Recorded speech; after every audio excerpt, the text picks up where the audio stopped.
Hola, ¿qué tal? Buenas noches, bienvenidos a las 8:45 en este jueves, ya adentrándonos poco a poco al último trecho de este cuarto mes del año. Va muy rápido este 2021, no se ha sentido, y es que no se ha sentido por todo este tema de la pandemia. La verdad, el 2020 la pasamos pues en gran parte, quizá marzo, abril, mayo, junio, en confinamientos drásticos, y la pandemia nos ha alcanzado pues en este 2021. Vamos a hablar de eso, pero antes de entrar de lleno al tema de la situación de los hospitales, cómo está la ocupación y todo eso, vamos a saludar a Cristian Castillo, que como todos los jueves está acá. ¿Cómo estás? Buenas noches, don Mario. Pues un día interesante, un día especial, un 22 de marzo, se conmemora precisamente el Día de la Madre Tierra, que ha sido Es correcto. denominada en esos términos por diferentes culturas en el mundo, no solamente aquellos países con mayoritariamente presencia de pueblos originarios, sino también otras culturas han accedido a denominar este día con esa conmemoración. Un día importante para recordar que solamente este mundo tenemos y si lo acabamos, pues acabamos la casa. Por supuesto. Y es que hay que hablar también de los trastornos del clima, ¿no? O sea, el cambio climático, puede haber mucho debate respecto a que si existe o no existe. Lo cierto es que el clima está trastocado, Y ¿verdad? eso se ha hecho más evidente con todo el tema de la pandemia. Hemos visto cómo paulatinamente la vida silvestre vuelve a inclusive los centros urbanos y las grandes ciudades a partir del confinamiento del 2020 y de la reducción de la emisión de gases de efecto invernadero, de la polución, etcétera. Ha habido un reposicionamiento de la vida en términos generales en las grandes ciudades, Mario. Por supuesto. Bueno, entramos de lleno al tema de la noche, al primer tema de la noche, la situación de los hospitales. Ya la cartera de Salud Pública ha declarado la alerta roja en la red hospitalaria nacional. Los directores del Hospital Roosevelt y el Hospital San Juan de Dios, los dos hospitales más importantes de la red pública nacional, el primero es el Roosevelt y el segundo el San Juan de Dios, están ya a su capacidad máxima en cuanto a pacientes con COVID-19. Hablamos a esta hora y nos conectamos con el viceministro de Salud Pública en el tema de hospitales, el doctor Francisco José Coma. Doctor, bienvenido aquí a las 8:45.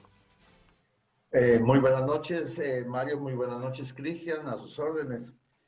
Se- Eh, Gracias por la entrevista y el espacio. Señor viceministro, para la audiencia de Canal Antigua es importante que en boca del viceministro encargado de los hospitales en el país se pueda saber qué implica la alerta roja institucional en la cual se ha declarado ya el Ministerio de Salud Pública y Asistencia Social.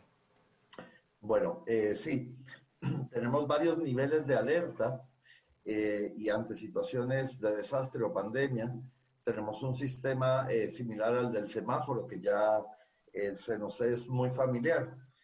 Concretamente, para nosotros, el establecer un nivel de alerta roja significa que estamos entrando en un proceso en donde tenemos que magnificar nuestra capacidad operativa y por lo tanto implica revisar permanentemente niveles de abastecimiento de insumos, medicamentos, oxígeno, más también eh, regresar, por ejemplo, al personal que en su momento pudiera estar de vacaciones o de descanso a los servicios hospitalarios.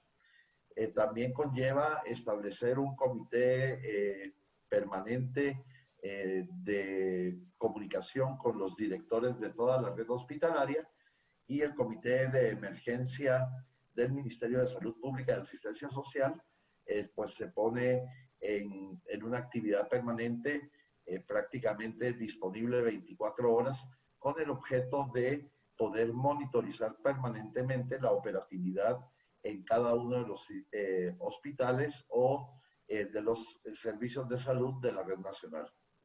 Ahora, viceministro, hoy daba declaraciones a Canal Antigua el director del hospital Roosevelt y decía enfáticamente que ya estaban colapsados, estaba ya lleno total el hospital. Si esto lo traducimos a número de camas, a número de camas para cuidados intensivos, ¿esto a cuánto lo traducimos? ¿Cuántas camas están ya completamente llenas? en el principal hospital de la red hospitalaria, valga la redundancia. Bueno, vean, hay un fenómeno muy importante. Voy a recordar algunos datos. El total de camas que hemos mantenido habilitadas permanentemente para la atención de los pacientes COVID ha sido de alrededor de 2.450 camas. De estas, más o menos, hemos dedicado 437 camas para pacientes gravemente enfermos y el resto, pues, para pacientes moderadamente enfermos. Específicamente, los niveles de ocupación, tanto del Hospital Roosevelt como del Hospital General San Juan de Dios, en donde específicamente las camas para la atención de pacientes gravemente enfermos son las que están sufriendo prácticamente una ocupación por arriba del 100%. ¿Y por qué por arriba del 100%? Pues porque han tenido que ir habilitando en la medida de las posibilidades más camas al sistema para la atención de los pacientes COVID. Sí quiero mencionar que hay un fenómeno interesante y creo que ustedes lo mencionaron en la introducción de la entrevista, y es, a diferencia del año pasado, donde teníamos una serie de restricciones y medidas como toques de queda o disminución de la movilidad, más creo que también una plena conciencia por parte de la población en relación a la importancia que era el cuidarnos, pues estábamos con hospitales que tenían un menor volumen de atención de pacientes de otro tipo de emergencias. En este momento se está básicamente dando la circunstancia de que las emergencias de los hospitales, sobre todo los de referencia como el San Juan de Dios y el Hospital Roosevelt, están plenamente llenas de pacientes que vienen con heridas por arma de fuego, situaciones de violencia, accidentes de tránsito, más otras enfermedades comunes. ¿Esto qué es lo que produce? Antes teníamos una capacidad de ampliar más rápidamente camas para dedicarlas a la atención de pacientes COVID, pero en este momento esa capacidad disminuye específicamente en estos dos hospitales de referencia, porque no podemos dejar de atender las otras emergencias. Significa que al día de hoy, luego de haber evaluado el censo de las 19 horas, tenemos una disponibilidad de camas de terapia intensiva de alrededor de 115 camas de terapia intensiva. Quiero comentar que dentro del proceso de análisis y la coyuntura que venimos trabajando desde principios del mes de abril, cuando empezamos a ver el comportamiento en el crecimiento del número de casos, se desarrolló un plan de contingencia de la red hospitalaria con el objeto de que trabajáramos como una verdadera red de hospitales. ¿A qué me quiero referir? Usualmente cada hospital hace sus propios esfuerzos con el objeto de atender a una población determinada.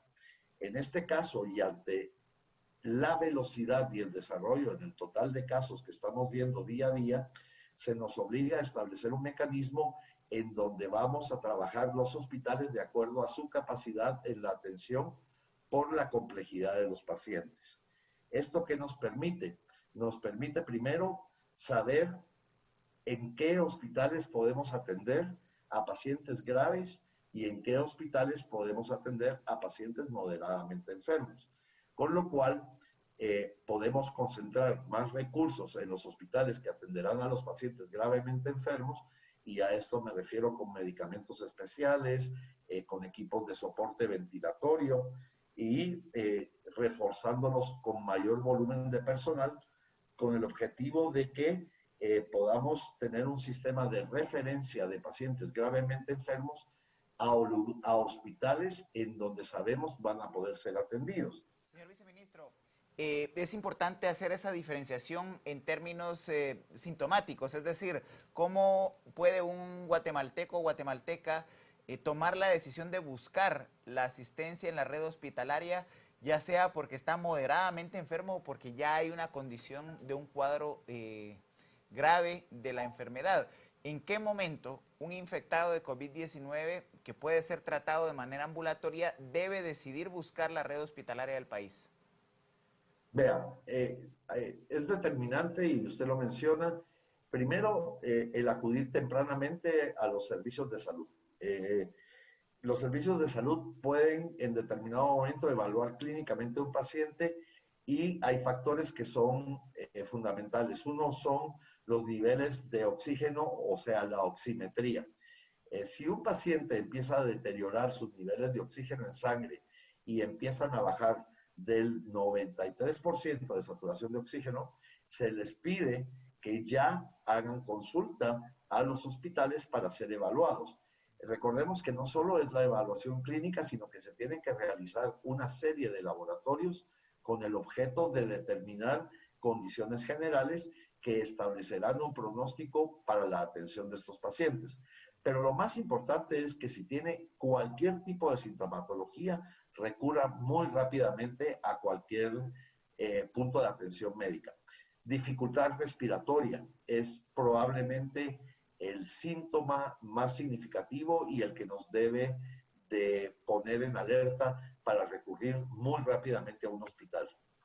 Ahora, viceministro, ¿cómo está la capacidad de los insumos en los hospitales nacionales para atender esta coyuntura, esta tercera ola en cuanto a oxigenación, los medicamentos que se le dan a las personas? ¿Cómo están los hospitales en cuanto a ello?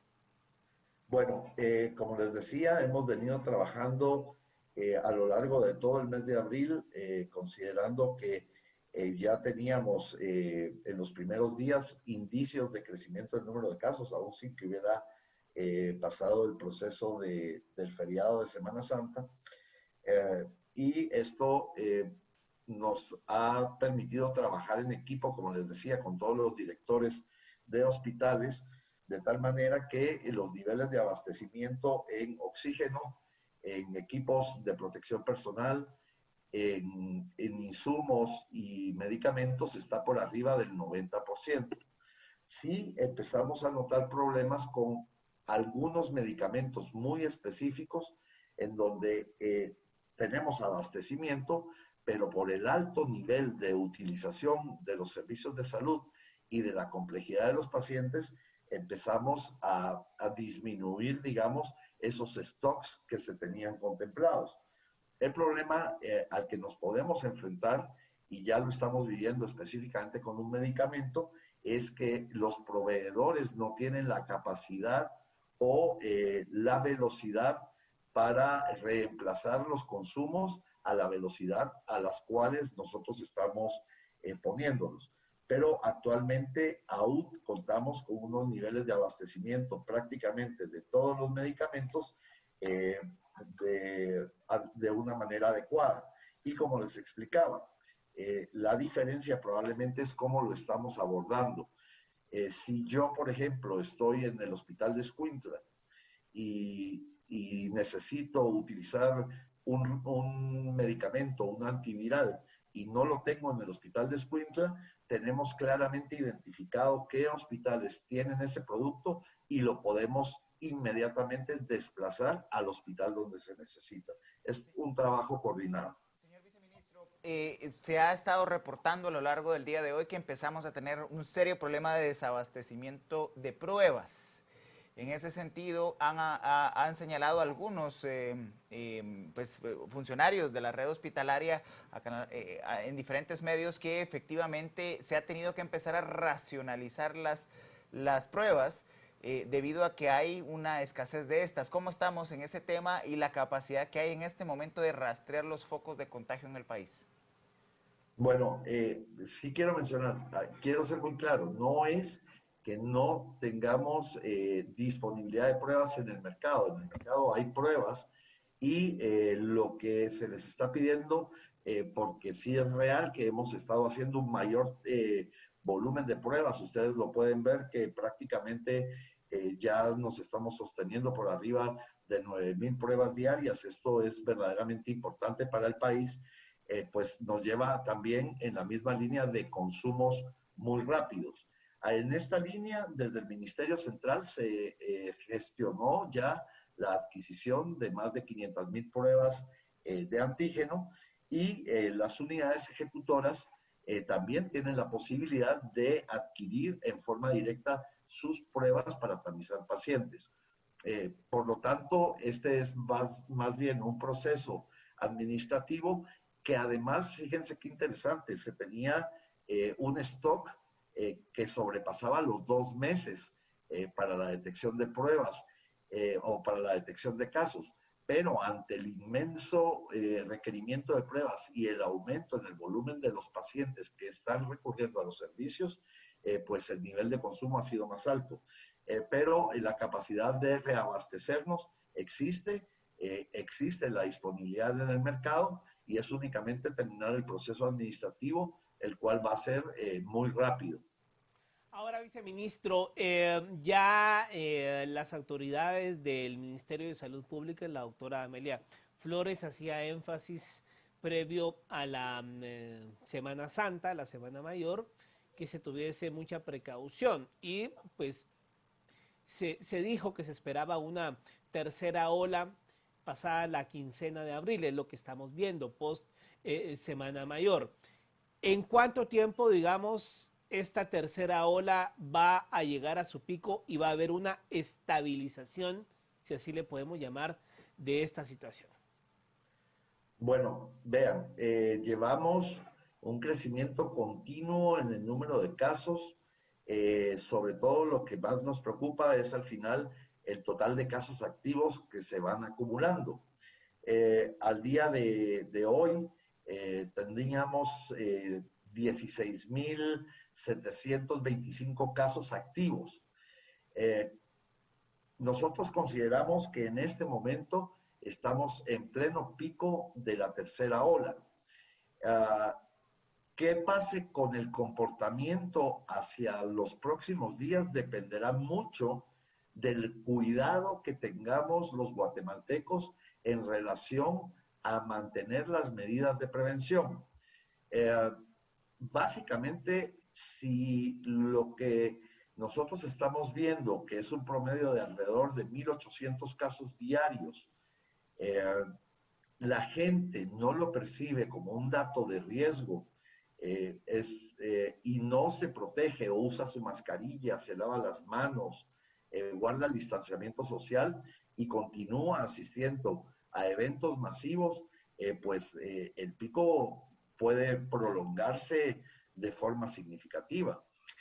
Nosotros lo que apelamos es a la población de que tengan la conciencia de que es una tercera ola muy virulenta, con un crecimiento importantísimo en el número de casos y que entonces, por favor, nosotros queremos que la gente tenga su actividad económica normal, pero también apelamos a que guarden o se priven de asistir a eventos sociales o a reuniones familiares, porque el mayor nivel de contagio se está dando en este tipo de situaciones.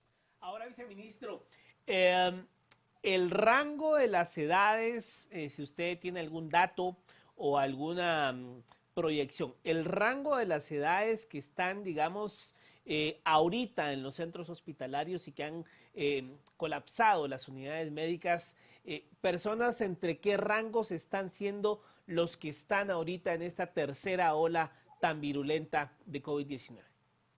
Bueno, los rangos de edad y las patologías en los pacientes más gravemente enfermos tienen siempre una persistencia en las personas por arriba de 60 años de edad con comorbilidades.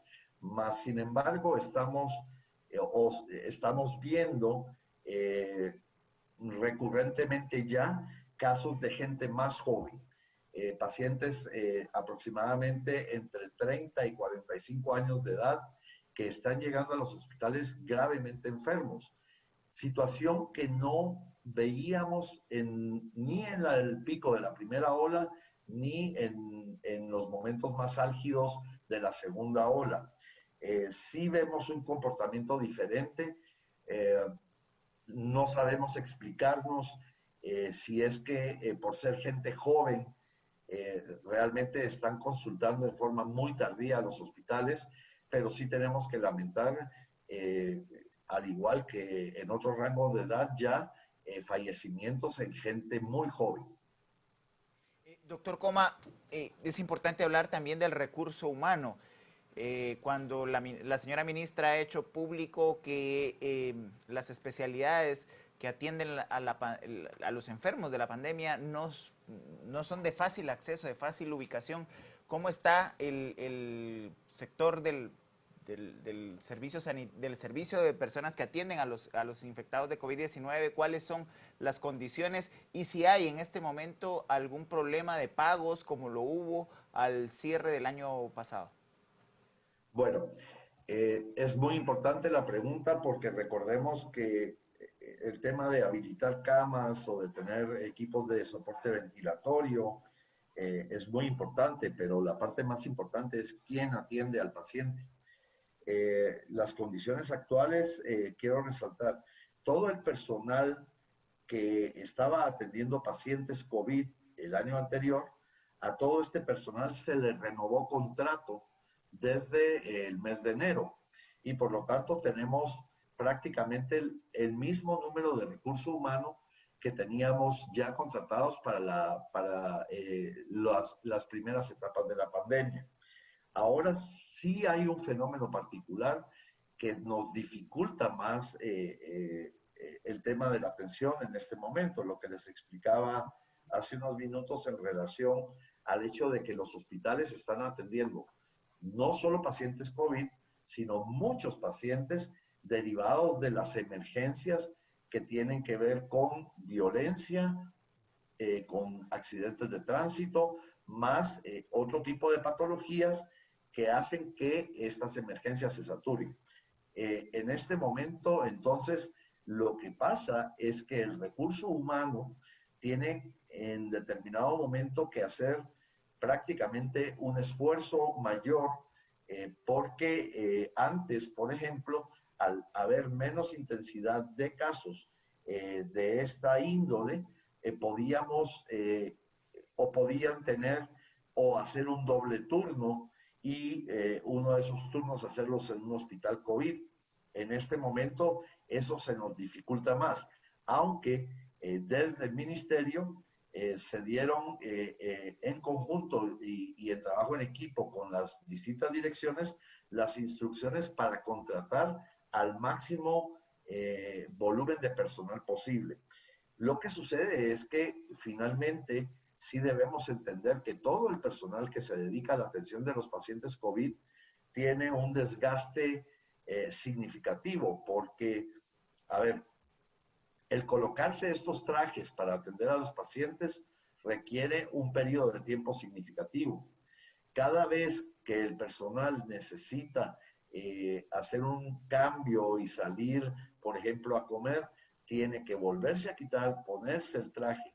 Y luego, las condiciones que generan estos trajes son condiciones que generan muchísimo calor. En fin, son condiciones muy difíciles. Guatemala tiene la particularidad de tener de los peores indicadores en relación al número de médicos y personal paramédico por cada 100,000 habitantes en la región. Esto es desgraciadamente una realidad con la que nos enfrentamos, que viene también como una particularidad del rezago que tenía el Sistema Nacional de Salud durante tantos años. Y hoy, pues cuando se presenta una situación y una crisis tan importante como la pandemia, sin medidas de restricción, pues el dotar de recurso humano a las distintas unidades siempre resulta difícil. Sí quiero mencionar que el personal, gracias a Dios, todo está caminando bien, están recibiendo sus pagos, se les está dotando de los insumos necesarios y si en determinado momento, y esto es muy importante, detectamos alguna situación fuera de una estructura normal para que el personal tenga condiciones adecuadas, se hace una intervención inmediata para resolver los problemas que se pudieran presentar. Señor viceministro, usted hace referencia precisamente a las restricciones como una medida de control para evitar sobre todo que se siga propagando la enfermedad, romper la cadena de contagios. Estamos prácticamente a una semana de que transcurre el 50% del estado de prevención decretado el viernes recién pasado. Cómo se está comportando la pandemia y a pesar de la gran cantidad de resistencia a estas medidas, ¿considera usted que haya probabilidades de que se puedan ampliar dichas medidas para un periodo de una quincena más? Vea, tenemos que ver el comportamiento de los semáforos y yo creo que en este momento estamos haciendo una revisión completa de las condiciones actuales de la pandemia. No puedo anticipar si se van a prolongar las medidas. Lo que sí sabemos es que en determinado momento nosotros como ministerio estamos haciendo los llamados necesarios para que durante este periodo de prevención la población realmente tome conciencia de la importancia que tiene el hecho de que puedan restringir sus actividades sociales. No les pedimos, por supuesto, el sacrificio económico o no se les impuso ningún tipo de disminución a la actividad económica. Entendemos que hay algunos sectores que con las medidas de prevención pueden salir afectados, mas sin embargo, lo que estamos apelando es a la conciencia del conjunto de la población. Vean, lo que nos preocupa es que hoy tenemos 16.500 casos activos, de los cuales nosotros consideramos alrededor del 5% pueden llegar a convertirse en pacientes gravemente enfermos. Y esto es lo que hay que frenar, esta ola de contagios, porque realmente sí, por muchos recursos que quisiéramos tener, los recursos no son infinitos y puede llegar un momento en que el sistema realmente entre en una dificultad más allá de la que hoy estamos teniendo y no quisiéramos llegar a esos momentos. Para finalizar, viceministro, el tema de las vacunas, que es la pregunta que la población se hace. ¿Cómo está ese tema? ¿Se espera ya próximamente algún ingreso de alguno de los lotes que ha gestionado el gobierno? Se habla de la vacuna Sputnik. ¿Qué va a pasar? ¿El mecanismo COVAX? ¿Cómo va ese tema? Bueno, vean, yo con todo el respeto, no es un tema que compete a mi viceministerio, no es una información que yo maneje con la absoluta precisión que abordarlo en este medio tan importante requiere.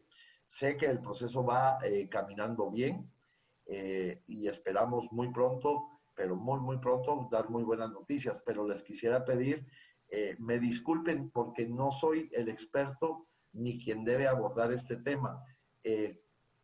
Yo solo espero desde mi viceministerio, desde la parte que a mí me corresponde, poder contribuir con la salud de los guatemaltecos. Entonces, no quisiera de verdad, y lo digo con todo el respeto hacia ustedes y hacia la población, dar datos de los cuales y sobre todo porque mi dedicación del 100% de mi tiempo laboral en este momento está enfocada al control de la pandemia desde el punto de vista de los hospitales, dar datos que no estuvieran apegados a una exactitud. Bueno, perfecto. Gracias, viceministro Francisco Coma, por haber estado con nosotros esta noche. Gracias. Es un honor. Muchísimas gracias a ustedes. Gracias. Buenas noches. Bueno, Cristians, ya lo decía el viceministro, estamos en el pleno pico de esta virulenta y agresiva tercera ola y creo que es oportuno llamar a la conciencia de las personas. Y hay que decirlo con los puntos en las IES. Hay gente necia, muy necia, que cree que esto no les va a provocar la muerte. Y oh sorpresa, ellos quizás no se mueren, pero se paran llevando a familiares, a compañeros de trabajo. O sea, esta es una irresponsabilidad. Quien cree que esto, ay, qué bonito, me voy a beber a los restaurantes. No, no, o sea, todo con precaución, pero hay gente muy irresponsable, ¿no? Totalmente, Mario, y es que las prácticas culturales también nos llevan a objetar a la autoridad, a no obedecer las disposiciones. Es algo muy, muy, muy de la cultura política guatemalteca y es algo que en temas de pandemia viene a agudizar el impacto de una situación que pone en riesgo, como bien referías, la vida no solo del que se infecta, sino de los posibles otros que infecte en el proceso de difusión de la enfermedad. Claro. una situación por demás complicada. Bueno, 10 de la noche con 6 minutos. Vamos a hacer una pausa y volvemos para hablar acerca de este informe del CIEN en cuanto a que en el año 2020 no hubo grandes avances en la incautación de drogas. Ya ven.